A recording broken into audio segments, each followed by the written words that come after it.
হ্যাঁ অবশ্যই মেয়েরা বেটারের থেকেও বেটার খুঁজে।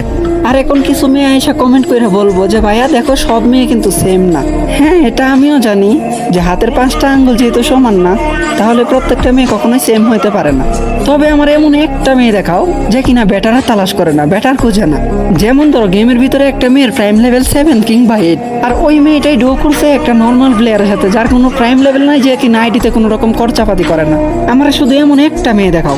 আচ্ছা প্রাইম লেভেল 7 8ও বাদ দিলাম, তুমি আমার এইটা বলো যে কোনো মেয়ের যতটুকু পরিমাণ লেভেল আছে ওর থেকে নিচের কোনো ছেলেরা কি কখনো ডো করে? আমি এমনটা কখনোই দেখি নাই যে একটা মেয়ের এতটুকু পরিমাণ লেভেল আছে এর চাইতে নিম্ন পরিমাণের কোনো ছেলের সাথে ডো করতে কিংবা তার সাথে রিলেশন করতে। এখন এইটা বলো যে মেয়েরা কি সত্যি বেটারের থেকে বেটারের তালাশ করে না? তবে হ্যাঁ এটা গর্ব করে বলতে পারবো যে ছেলেরা কখনোই বেটারের থেকে বেটারের তালাশ করে না। আমি এমন অনেক ছেলেরা দেখছি যে কিনা একটা র্যান্ডমলি একটা মেয়ের সাথে ডো কইরা, কিন্তু এই মেয়েটার আইডিতে যদি কোনো কিছু নাও থাকে তার এত পরিমাণ কালেকশন গিফট করে, গিফট কইরা তারে বেটার বানায় নেয়। তারপরে যখন মেয়েটা বেটার হইয়া যায় তখন ওই তারে চাইরা দিয়া তার থেকেও বেটার খুঁজতে যায়।